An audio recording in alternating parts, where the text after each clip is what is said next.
तो निश्चित तौर पर यही एक बड़ा प्रश्न है कि खिलाड़ियों के धरने में आखिर सियासी दलों का, राजनेताओं का आखिर क्या काम है? कहीं वो अपनी सियासी दांव तो उसमें नहीं चमका रहे हैं? ये एक बड़ा सवाल है और यही आज का हमारा विशेष है, जिस पर हम चर्चा करेंगे अपने खास मेहमान के साथ में और जानने की कोशिश करेंगे, इस पूरी चर्चा को समझेंगे।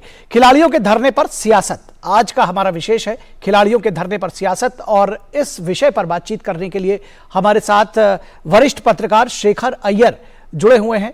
उनके साथ इस पूरे विषय पर बातचीत करेंगे। खिलाड़ियों के धरने पर सियासत, आखिर सियासत की जरूरत क्यों पड़ गई है? हमारे साथ में शेखर अय्यर जी जुड़ चुके हैं। शेखर अय्यर जी, ये देखने में आया कि संडे से ये जो धरना खिलाड़ियों का शुरू हुआ है, ये पिछले इतवार से शुरू था, लगभग 6 दिन पूरे हो चुके हैं और इस दौरान जो राजनीतिक समर्थन था वो ज्यादा इस बीच में जब पकड़ा, वो भी जब सुप्रीम कोर्ट में मामला चला गया। दिल्ली पुलिस ने अदालत में कह दिया कि एफआईआर दर्ज की जाएगी। एफआईआर भी दर्ज हो गई और उसके बाद उस पर जांच भी जारी है। दिल्ली पुलिस ने अदालत में यह भी कह दिया है कि खिलाड़ियों की सुरक्षा का भी वो ख्याल रख रहे हैं।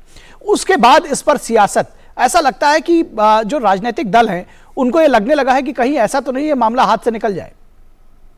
बिल्कुल निखिल जी, लगता है कि इस पे पॉलिटिकल पार्टीज, खास करके विपक्ष दलों को लग रहा है कि एक मौका है जिसको इनको गंवाना नहीं चाहिए।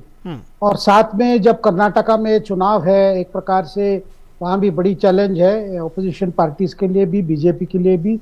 और ये विषय ये पहली बार नहीं आया है, ऐसे ही एक धरना शुरू हुआ था जनवरी महीना में जी। आपने देखा होगा, उस समय भी बहुत लंबी चली, वो ठंड में भी बैठे थे। उसके बाद हमारे स्पोर्ट्स मिनिस्टर अनुराग ठाकुर जी ने उनसे बातचीत किया, लंबा डायलॉग हुआ। उसके बाद एक प्रकार से एक सोल्यूशन निकला, जिससे एक कमिटी बनी, जो कमिटी सारी इनकी जो एलिगेशंस है उसको एग्जामिन करेगी।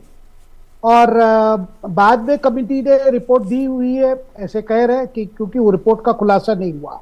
जब उस समय जब रिपोर्ट की चल रही है, ऐसे समय में ये लोग बैठ गए और 7 जो ये कुश्ती के जो खिलाड़ियां हैं, और इनका भी एलिगेशंस पे भी काफी ये कह रहे हैं कि 10 साल से उनके साथ एक सेक्सुअल हैरेसमेंट हो रहा है करके उन्होंने रेसलिंग फेडरेशन चेयरमैन के खिलाफ उन्होंने एक्यूजेशन किया है जी। नहीं, बात ये है कि ये और इसमें ऐसी भी बातें आ रही है कि भाई कई इसमें खिलाड़ी है, केवल 7 खिलाड़ी सामने आए हैं। और जी, लेकिन आश्चर्य विषय दरअसल शेखर जी, बड़ा सवाल इस बात का उठता है कि जो खिलाड़ी है उनका एलिगेशंस है, उस पर जांच हो रही है, लेकिन जो सियासी दल वहां पहुंचे हैं एक के बाद एक, और जिनके जैसे अरविंद केजरीवाल जी पहुंचे, मैं नाम लेकर कहता हूं, अरविंद केजरीवाल जी पहुंचे, वो मीडिया से अभी इतने दिनों से, जिसको कहते हैं मीडिया उनको ढूंढ रही है।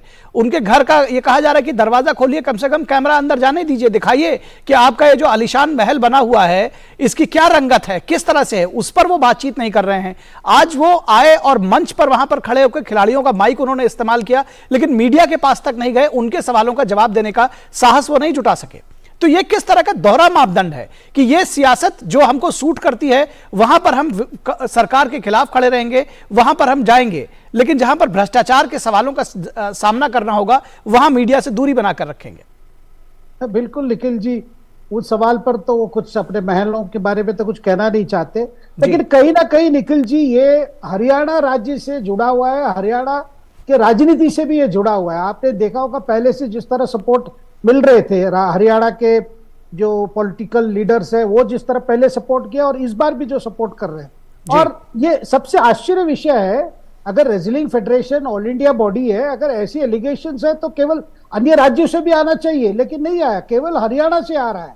और ये भी कहा जा रहा है, क्योंकि ब्रजभूषण जी अपनी तरफ से कह रहे हैं कि कोई इंडस्ट्रियलिस्ट लगे हुए उनके पीछे, कोई एक पॉलिटिकल लीडर लगे हुए, तो कहीं ना कहीं ये शुरू से ही मुझे लगता है इसमें बहुत पॉलिटिकल इन्वॉल्वमेंट है। और जैसे आपने कहा कि ऐसे समय में इसको आगे बढ़ाया जा रहा है, और कहीं ना कहीं ये जो कुश्ती खिलाड़ी है ये भी एक प्रकार से एक विक्टिम भी बन गए और पॉन भी बन गए हैं, क्योंकि इनके पीछे कौन है। देखिए कल जिस तरह नारे लगाए गए प्राइम मिनिस्टर मोदी के खिलाफ वहां पे, जिसको लेकर आज ये खिलाड़ी खुद बड़े परेशान थे कि जी जी जी बिल्कुल, आपने अब आपने सही पॉइंट रेज किया। दरअसल पूरी जो मंशा है वो इसी बात की है कि वहां पर गवर्नमेंट के विरोध में और खासतौर पर प्रधानमंत्री के विरोध में किसी तरह का एक कोई संचरण, कोई स्फुरण जिसको किया जा सके, जिसकी तलाश में पिछले 9 वर्षों में तक विपक्ष रहा है और उसको कोई भी चीज ऐसा नहीं मिला है कि पब्लिक सेंटिमेंट खिलाफ किया जा सके।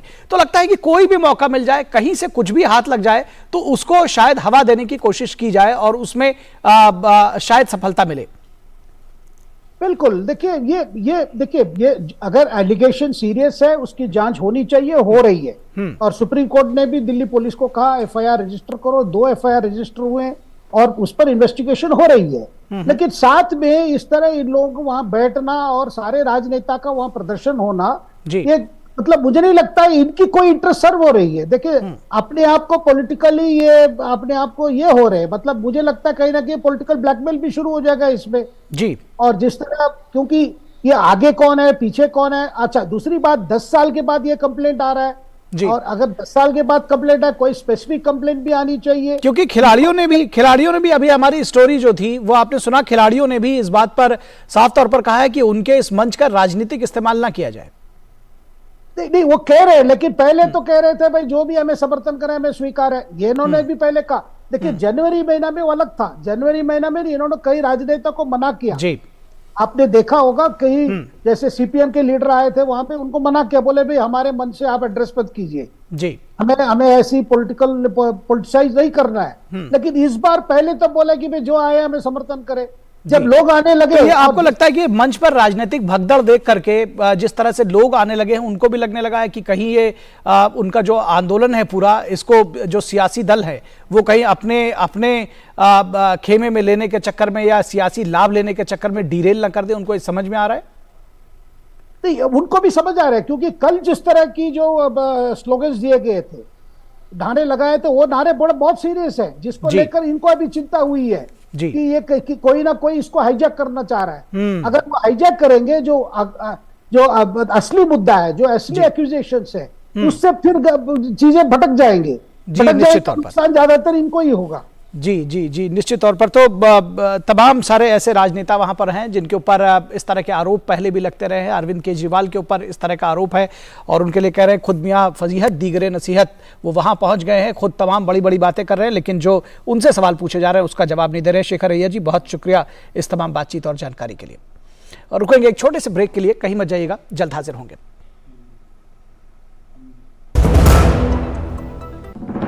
प्रधानमंत्री श्री नरेंद्र मोदी की अगुवाई में देश को खुले में शौच से मुक्त बनाने के लिए 2014 में आरंभ किया गया स्वच्छ भारत मिशन न केवल एक जन आंदोलन बना, बल्कि इसे विश्व की बड़ी व्यवहार परिवर्तन योजना का गौरव भी